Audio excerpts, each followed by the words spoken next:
Bab 3365. Aku akan menyimpannya. Tidak bisa dipungkiri, kemungkinan ini benar-benar ada. Selama perjalanan ini, sang pemilik kebenaran agung memang tidak segan-segan untuk menggali lubang untuk dirinya sendiri. Tidak perlu bicara tentang masa lalu, bahkan yang terdekat, ada kehadiran roh dewa dan roh semesta. Apakah orang ini gila? Menggali lubang hanya untuk dirinya sendiri. Haruskah dia melakukannya seperti ini? Quincy juga hanya bisa menggelengkan kepala sambil tersenyum. Karena dia menyadari bahwa sang pemilik pena kebenaran agung mungkin ingin melawan roh semesta, tetapi tidak bisa melakukannya tanpa bantuan roh semesta. Apakah dia harus mengandalkan Destiny? Sang pemilik pena kebenaran agung tentu tidak berani melakukannya. Destiny tidak akan memberinya penghormatan. Satu-satunya cara adalah melalui Mileye. Hanya melalui Mileye, dia bisa melawan roh dewa dan roh semesta tersebut. Dan kenyataannya, sang pemilik pena kebenaran agung juga berhasil. Destiny akhirnya menundukkan roh semesta untuk Mileye. Mileye tiba-tiba menggelengkan kepala, aku merasa telah dijebak olehnya. Quincy tersenyum, ya benar. Mileye dengan tenang berkata, jika aku menghadapi masalah, aku pasti akan membawanya bersamaku. Pada saat itu, menara kecil tiba-tiba berkata, Tuan muda, sang pemilik pena kebenaran agung sudah muncul lama. Kamu bisa menanyakan ke penanya tentang siklus sebelumnya.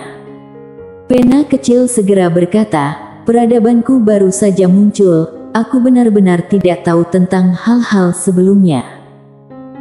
Menara kecil berkata dengan serius, Tuan muda, aku sangat curiga bahwa pena kecil ini adalah mata-mata yang dikirim oleh pemilik pena. Kamu benar-benar harus berhati-hati dengannya, jika tiba-tiba dia memberontak pada saat kritis, itu akan merepotkan. Pena kecil berkata, menara kecil, bisakah kamu tidak membawa urusan pribadi ke depan umum? Menara kecil berkata, aku merasa kamu punya niat jahat. Pena kecil berkata, bukankah kamu sendiri yang punya niat jahat? Menara kecil ingin mengatakan lebih banyak, tetapi Mileye menggelengkan kepala sambil tersenyum, jangan ribut karena hal ini. Dengan berkata demikian, dia melihat pintu sekte Taoisme, mari masuk dan lihat. Quincy mengangguk. Mileye dan Quincy memasuki gerbang sekte Taoisme, di dalamnya terlihat sangat luas, dengan beberapa puluh kuil Taoisme, dan sebuah menara Tao yang sangat megah, setinggi ribuan zang. Mileye dan Quincy tiba di dalam sebuah aula besar, di dalamnya terdapat arca, yang merupakan arca sang pemilik pena. Mileye melihat tangan kanan sang pemilik pena kebenaran agung, tangan kanannya kosong, tanpa pena besar kebenaran agung. Jelas, pena kecil tidak berbohong. Sebelumnya, dalam arca dan lukisannya yang ia lihat, sang pemilik pena kebenaran agung selalu memegang pena besar kebenaran agung.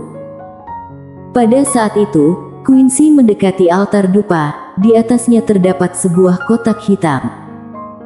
Quincy hendak membuka kotak itu, tetapi tiba-tiba Mileye berkata, biarkan aku yang melakukannya. Quincy menatap Mileye, dan Mileye tersenyum, tidak ada yang bisa membunuhku. Dengan berkata demikian, dia langsung membuka kotak itu, di dalamnya terdapat cincin penyimpanan berwarna hitam pekat. Mileye mengambil cincin penyimpanan itu dan kesadarannya segera meresapi ke dalamnya. Tidak lama kemudian, dia terpaku, karena ia menemukan ratusan ribu energi roh di dalam cincin penyimpanan itu. Ratusan ribu energi roh. Tidak dapat disangkal, ini benar-benar jumlah yang luar biasa besar. Perlu diketahui, untuk mengumpulkan satu energi roh saja mungkin memerlukan tekad dari banyak master, kecuali jika itu adalah master yang sangat kuat. Mileye mengerutkan kening, apa yang dimaksudkan sang pemilik pena dengan ini? Quincy berpikir sejenak, lalu berkata, dia seharusnya tahu bahwa kita akan datang ke sini dan khusus meninggalkannya untuk kita.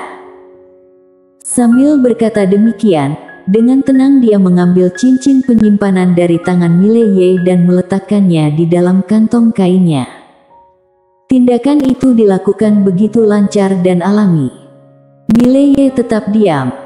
Apakah kamu mengambilnya begitu saja? Tanpa kata. Quincy tersenyum, seperti yang kamu tahu, aku benar-benar membutuhkan uang. Jangan khawatir, uang masih menjadi milikmu, hanya saja saya akan menyimpannya. Mileye tetap diam. Quincy segera mengalihkan pembicaraan, bagaimanapun juga, dengan uang ini, kita bisa melakukan banyak hal. Energi roh. Ini bisa dianggap sebagai mata uang tertinggi dalam alam semesta Guanxuan saat ini. Beberapa juta energi roh, benar-benar banyak, bahkan para dewa mungkin akan kesulitan mengeluarkannya. Mileye melihat Arca sang pemilik pena kebenaran agung tanpa berkata apa-apa. Quincy berkata, sebenarnya, tanda-tanda menunjukkan bahwa sang pemilik pena kebenaran agung sedang melindungi alam semesta ini. Dia ingin melawan roh dewa dan roh semesta ini. Bagi kita, itu sudah cukup. Mileye mengangguk, memang benar. Quincy melanjutkan, mari kita pergi ke tempat lain dan lihat apakah dia meninggalkan sesuatu yang lain. Mileye mengangguk, dan dia bersama Quincy meninggalkan ruang utama, mengelilingi beberapa tempat sebelum akhirnya tiba di sebuah aula kuno. Ketika mereka memasuki aula ini, keduanya terdiam. Di dalam aula ini, tersusun rapi berbagai gulungan buku kuno. Mileye secara sembarangan mengambil satu gulungan buku kuno. Setelah melihat sejenak, dia berbisik, semua ini mencatat peradaban pada zaman dulu. Quincy mengangguk, sepertinya sang pemilik pena kebenaran agung ingin generasi mendatang mengetahui sejarah yang pernah ada. Mileye mengangguk, beberapa saat kemudian, dia mengumpulkan semua gulungan kuno tersebut. Gulungan-gulungan kuno ini dapat disimpan di Akademi Guanxuan untuk dilihat oleh orang lain. Pada saat itu, peri kecil tiba-tiba berkata, apakah kalian suka dengan jenis buku ini? Mileye menatap peri kecil, dan peri kecil tersenyum, aku juga tahu ada tempat lain, tempat itu juga menyimpan banyak buku seperti ini. Tempat itu cukup istimewa, dulu merupakan sekte terkuat di benua ini. 131.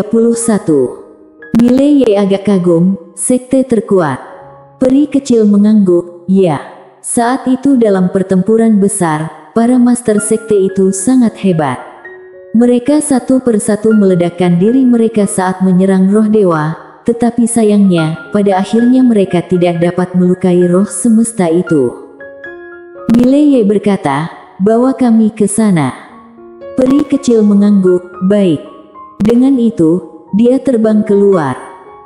Saat Mileye meninggalkan sekte Taoisme, dia berbalik untuk melihat sekilas, dengan perasaan yang agak terharu. Sekte Taoisme di masa lalu pasti sangat gemilang. Tidak hanya sekte Taoisme, tetapi semua kekuatan di benua ini pada masa lalu pasti sangat gemilang. Namun, setelah berjalan miliaran tahun, semuanya menjadi abu dalam sejarah. Akademi Guanxuan mungkin akan mengalami nasib yang sama suatu hari nanti, bukan?